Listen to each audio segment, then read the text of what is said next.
The monastery garden was serene, filled with soft light from the morning sun breaking through the banyan tree leaves. The Buddha sat peacefully beneath the shade, his robes blending harmoniously with the earth's hues. His disciples surrounded him, eager to absorb the wisdom of their revered teacher on this auspicious morning. The Buddha raised his gaze, his eyes reflecting compassion and understanding as he began to speak softly. Beloved disciples, the root of judgment lies in our hearts. Nourished by ignorance and nurtured by pride, he said. Each disciple listened intently, their minds fully focused, seeking to untangle the knots of misunderstanding within their spirits. The Buddha continued, judgment arises when we forget the shared suffering that binds all beings under the wheel of existence. He paused briefly, allowing the weight of his words to settle within the minds of those gathered around. You see a flaw in another, the Buddha said, but do you see the circumstances that gave birth to that flaw? His words resonated deeply with Ananda, who recalled moments when he had silently judged others for perceived imperfections. The Buddha spoke again, the world mirrors our inner thoughts, and when we judge, we gaze upon a fractured reflection of ourselves. Under the banyan tree, the wind carried the scent of blossoming jasmine, adding to the tranquility of the setting. The burden of judgment weighs down the soul, the Buddha said. Yet few recognize its chains until suffering reveals them. Approval has become digital currency, traded at the expense of spiritual freedom. He gestured toward the tree under which they sat, adding, just as branches sway, approval sways minds, dragging hearts away from harmony. My lord, Sariputta finally said, how do we cease the habit of judgment when it arises so effortlessly within us? The Buddha smiled, his expression serene, as he prepared to guide his disciple toward clarity and understanding. To stop judging, you must first reflect upon the seeds that sprout within your thoughts, the Buddha answered. His voice carried the timeless wisdom of countless lifetimes, weaving it into a pattern of truth for all to embrace. Every judgment begins with an attachment to the illusion of separation, where self and other seem distinct, he said. The disciples shared glances, recognizing the moments when they had unknowingly fallen prey to this illusion's snare. When we see another's imperfection, we forget that impermanence flows through all, shaping and reshaping every soul, said the Buddha. Ananda reflected on this, realizing his own judgments often stemmed from fear of confronting his own imperfections. The Buddha continued, what you see as another's fault is a lesson for your own growth and understanding. His words caused ripples of reflection among the disciples, each pondering the depth of this profound teaching. The Buddha raised his hand, gesturing toward the earth beneath him, grounding his words in the simplicity of nature. Villagers mourned this tragedy, Buddha's story intertwined with life's unpredictability, reflecting the intricacy of human experiences. The fault in another is but a weed in your own heart, which you must tend with care, said the Buddha. The wisdom in his words carried both gentleness and firmness, urging his disciples toward introspection and mindfulness. The path to liberation begins, Buddha declared, with addressing unease directly. Liberation emerges when illusions cease to dominate the mind. Observe the judgments as they arise within you, but do not attach to them, the Buddha replied patiently. His voice was steady, like the gentle stream that flowed near the monastery, its rhythm calming troubled minds. Refuge inward reduces reliance outward, enabling hearts to be still regardless of external ripples. He gestured toward the trees swaying softly nearby and said, nature remains harmonious, its movements unburdened by attachment to fleeting approval. To do this requires practice, as the untrained mind clings to the transient like the bird clutching a brittle branch. Sariputta visualized the drifting leaves, feeling a sense of ease in the clarity provided by the Buddha's words. Sariputta said, Master, Your teachings guide us toward peace amid distractions caused by impermanence and unrest stirred by restless seeking. Buddha agreed. Wisdom emerges gradually but requires effort and mindfulness. Detaching the heart from transient illusions. Seeking what truly endures. Acceptance is the doorway to freedom and resilience. His words seeped into the hearts of all present. Without understanding, forgiveness remains a hollow gesture. Lacking the depth required to uproot judgment from the heart, he said. Ananda felt his spirit awaken further. Recognizing the interconnected path that leads toward liberation from self-centered judgment. Take no action against judgment with anger. It only nourishes the weeds you seek to remove, the Buddha advised. His voice flowed with the wisdom of a river reaching its destination. Undisturbed by obstacles along its path, anger clouds the mind, feeding the cycle of ignorance. While compassion clears the path for transformative understanding, he said. The disciples sat in silence, absorbing the lessons as the first rays of noon filtered through the banyan tree leaves. The Buddha extended his hand toward the sunlit garden, inviting the disciples to connect with the world surrounding them. All life teaches if the mind remains receptive, each moment offering opportunities for growth. The Buddha spoke softly. He paused briefly, allowing the gentle sounds of nature to harmonize with his profound teachings. To cease judgment is to see without distortion. The act of observing others with purity and compassion, he concluded. Connections can be meaningful, yet attachment grows from craving validation, transforming the web into a trap, he continued. Every thread in the web represents likes, followers, or comments, reinforcing illusions that bind the heart and the mind. He folded his hands in a gesture of benediction, offering his disciples strength and wisdom for their continued practice. The banyan tree stood witness to this timeless teaching, its roots grounded deeply in the wisdom shared under its shade. He gestured towards the tree, saying, "Nature exists harmonious, its movements free from entanglement, never defined by attachments. So can hearts emulate this?" The disciples observed the breeze sway the branches lightly. Reflecting on the harmony Buddha emphasized within mindfulness free of entanglement. Another day, another lesson under the shade of the banyan tree, where wisdom flowed like the stream nearby. The Buddha gathered his disciples, their hearts prepared to absorb the teachings like rain nourishing parched fields. "Today," said the Buddha, "we shall journey inward, to the waters of the mind where clarity and distortion dwell." The disciples followed him to the stream that sparkled under the sunlight, its currents gentle yet persistent in motion. Standing at the stream's edge, the Buddha knelt and submerged his hand into the cool water with deliberate ease. "Observe this stream," he began. "Its surface reveals what lies beneath, yet only if the waters remain undisturbed." Ananda gazed intently at the stream, where stones and minnows appeared clearly through the crystal water. "What happens when the stream is muddied?"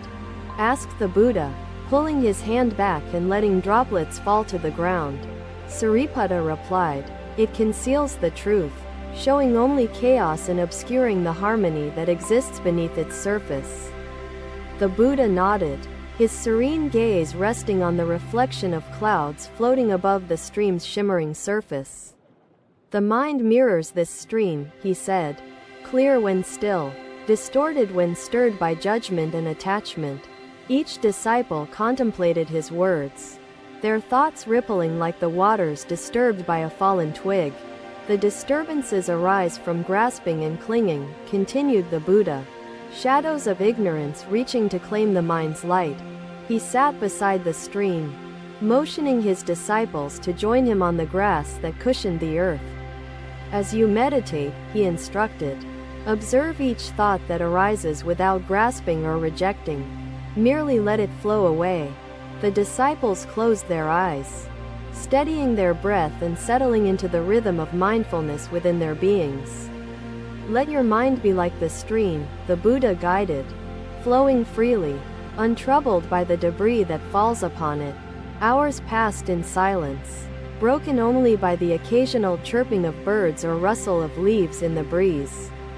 When the disciples opened their eyes, they found their surroundings more vivid, imbued with a clarity unfamiliar yet welcome.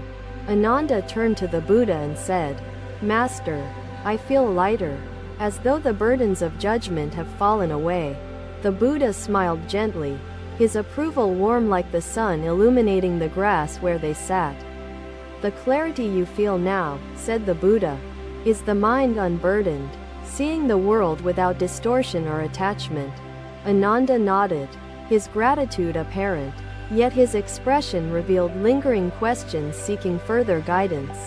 "My lord," Ananda asked, "how do we prevent the disturbances of judgment from clouding the stream of our minds?" The Buddha looked toward the flowing water, observing its unending movement, unhindered by the obstacles in its path. "Practice mindfulness," he answered, "for mindfulness is the anchor that steadies the stream, preventing it from being swept into chaos."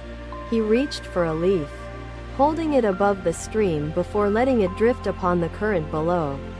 "See how this leaf floats away," the Buddha said, unresisted by the water, yet no longer part of it. His metaphor resonated deeply with Sariputta, who felt his mind embrace the simplicity and profundity of this observation. "The mind's disturbances are leaves upon the stream," the Buddha continued. "Let them drift without clinging to their presence." Ananda gazed at the flowing water, understanding more deeply the significance of letting go to achieve true clarity within. The Buddha turned his attention to a young disciple who seemed troubled, his brow furrowed as though burdened by thoughts. "My child," the Buddha said softly, "what troubles you? Speak freely, for your burden is not meant to be carried alone." The young disciple hesitated briefly before saying, "Master, I find myself judging others even when I know it causes harm." The Buddha's gaze reflected compassion, his presence providing the young disciple a sense of safety and acceptance. "Judging others arises from a fragmented understanding," said the Buddha, "where ignorance casts shadows upon the light within us." He paused, allowing the young disciple's heart to open further as the gentle breeze carried his words across the stream. "To judge another is to judge oneself," the Buddha explained, "for all beings are reflections within the great web of life." The young disciple nodded, his spirit softened by the wisdom that shone through the Buddha's calm and patient words. "Embrace the imperfections of others as you embrace your own," said the Buddha, "for none are free from impermanence." The disciples remained silent, pondering the layers of meaning woven into the fabric of the Buddha's teaching. "How do we embrace imperfections, my Lord, when they appear so vivid to us?" Ananda asked earnestly. The Buddha plucked a pebble from the stream and held it before his disciples, turning it slowly in his hand. "Look at this pebble," he said. "Its surface is rough in places, yet this roughness adds to its uniqueness." He placed the pebble back into the water, watching it sink gently to the bottom where it rested among others. "Perfection is an illusion," continued the Buddha. "Imperfections create depth, reminding us of the transformative nature of existence." His words drew the disciples closer to understanding, their hearts more receptive to compassion and their minds clearer. The path to embracing imperfection begins with recognizing the interconnectedness of all life. The Buddha said. He pointed toward the stream, where fish swam together in harmony, each dependent on the flow of water to thrive. "Judge not, and you shall free yourself," the Buddha concluded, "for the truth lies beyond the veil of judgment." As the sun began to set, the disciples felt their hearts lighter, their minds steadier, ready to embrace life's teachings. He gestured toward the setting sun, adding, "The sun retreats gracefully each day, knowing balance sustains the universe. So, too, retreat mindfully always." The disciples reflected deeply, Understanding boundaries cultivated within compassion sustain freedom, preserving balance between meaningful connection and the pursuit of truth, Sariputta observed. Master, boundaries seem essential. The Buddha's gaze swept across the group, his presence radiating calmness as he began to address the assembly. Compassion is the antidote to judgment, he said. For where compassion flourishes, judgment finds no soil to take root. His words resonated deeply, causing the disciples to reflect on their own tendencies to judge and their capacity for compassion. I shall tell you a story, said the Buddha, his voice steady, inviting the disciples to immerse themselves in his teachings. There was once a farmer whose fields yielded abundant crops. Yet he judged his neighbor harshly for having barren land. The Buddha paused, allowing the disciples to picture the farmer and the neighbor, each carrying their unique burdens. The farmer dismissed the struggles of his neighbor, believing the fault lay in laziness rather than circumstances beyond control. He continued. One day, the farmer's fields were struck by drought, leaving his once fertile land dry and unable to sustain crops. His words felt like a soothing balm, calming the turmoil within me and offering a path to the liberation I sought. Lastly, Buddha said, cultivate gratitude for the opportunity to learn and grow, recognizing ignorance as a stepping stone to wisdom. Thank you for watching. Buddha's teachings are always with you. Subscribe to our channel and we will see you in the next video. He extended his hand toward the garden, where bees hovered over flowers, each contributing to the cycle of growth. Life thrives through interconnectedness, said the Buddha, and so must we thrive through acts of kindness and understanding. The disciples nodded, their minds turning inward to reflect on their interactions with others and their capacity for compassion. Compassion does not require grand gestures, the Buddha continued, but simple acts of empathy, such as listening or sharing a kind word. He pointed to a small bird building its nest, using twigs and leaves, a testament to perseverance and unity with nature. In each being lies the potential to ease another's burden, even through the smallest of efforts, said the Buddha. His words reminded the disciples of the importance of mindfulness in recognizing opportunities to practice compassion in daily life. My Lord, how can we sustain compassion without becoming overwhelmed by the suffering of the world? Sariputta asked. The Buddha smiled, his wisdom shining through his calm demeanor as he prepared to address Sariputta's thoughtful question. Compassion is like a flame, he answered, bright but steady, offering warmth without consuming itself in uncontrolled fire. He picked up a lotus flower, its petals radiant, holding it before his disciples as an emblem of purity. Like this flower, said the Buddha, compassion blooms when nourished by patience and the understanding of impermanence. The disciples admired the lotus, its beauty symbolic of the inner transformation attainable through the practice of compassion. The Buddha turned to a villager who had joined the gathering, seeking guidance on her troubled relationships with others. Master, she said, I often find myself judging those who seem idle while I labor tirelessly for my family's well-being. The Buddha's eyes reflected empathy as he replied, judgment arises from separation. Compassion arises from seeing yourself within others. He began to share the tale of a monk who judged a fellow practitioner for being slow in his spiritual progress. The monk believed his own efforts were superior, said the Buddha, and sought to correct his peer with harsh words. The peer, undeterred, continued his steady practice, eventually attaining insights that surpassed the monk's understanding. When judgment clouded the monk's mind, he failed to see the profound progress unfolding in his peer, the Buddha explained. His story illuminated the dangers of judgment, encouraging the disciples to cultivate humility and patience in their interactions with others. Compassion requires seeing beyond appearances, the Buddha said, to the essence of each being's journey. unique yet interconnected.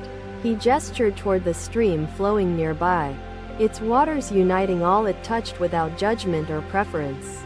Be like the stream, he advised. Flow freely and nourish without discrimination, allowing compassion to guide your every action.